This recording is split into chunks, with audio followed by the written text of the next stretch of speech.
The essence of the show is to really celebrate exceptional women. It's about women who have tapped into their courage and persistence and chose to keep going in spite of all the hurdles, the obstacles. And I think that in order for you to do that, you need to have a very strong understanding of your purpose. And each and every woman featured on Against All Odds have been able to tap into their purpose and achieve phenomenal things as a result. So this show is really a celebration of those exceptional women, and also to inspire other women that, you know, it's not easy, but by you following your purpose and following your true calling that you believe is on your life, it's amazing the things that you can achieve.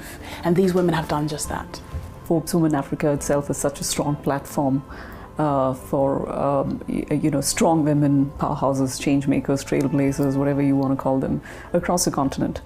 But to have that translated from a print format to a TV format with a much wider audience and a more discerning audience, I thought that was very important to have a TV show of this nature, simply because these are role models who will speak directly to an audience, and the idea is to just build or develop the next cadre of leadership on the continent. This show is a celebration of the strength of a woman. I mean, all the women that we have on the show are fighters. They never give up, they never lay down and just succumb to all the pressures and the difficulties that they face on their journey. It's really a showcase of real, true survivors. And that's what I find so exciting about the show. We still have what we call the glass ceiling. I know it's extremely cliched. But then let's also talk about the women who've been ceiling crashers, the ones who've broken the so-called glass ceiling.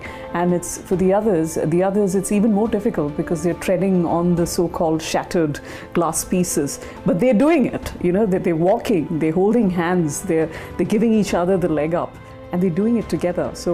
And because I think women are far more collaborative and ethical in nature, it's this collective action that you need. And on a continent like this, who else but the role models to tell them that we're there for you, you're not alone. I think that's the most important aspect about the show. It's letting people know that you're not alone. You can overcome everything that you've been through as long as you don't give up. It's so easy to focus on how far you've got to go, but sometimes just being able to reflect and look back at how far you've come really empowers you to keep going, and these women's stories are testament to that. Men have had a traditional head start over women in business.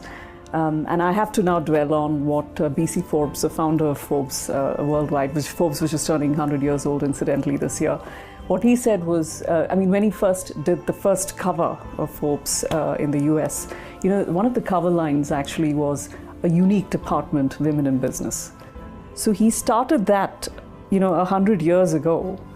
And what I'm trying to say essentially is that the successes are still so few. You look at this continent, the Forbes Rich List that we're very proud of, that we publish every year, there are 21 or 22 billionaires, and there are only 2 female billionaires. Now, are you telling me that in a continent of 54 countries, there are only 2 female billionaires? Are you telling me that in a continent of 54 countries, there are only 2 female presidents? And we're going to lose one president this year because Liberia is going to elections in October, and President Ellen Johnson Sirleaf is going to step down, so that leaves us with the distinguished lady in Mauritius, the female president. I find these numbers very startling in this day and age. I mean, we are a confident breed of young women. I mean, they're all coming out of colleges successful and confident in knowing what they want to do. But why are there very few successes? That's simply because of the way the society operates. We don't have enough women in boards. We don't have enough women in executive positions.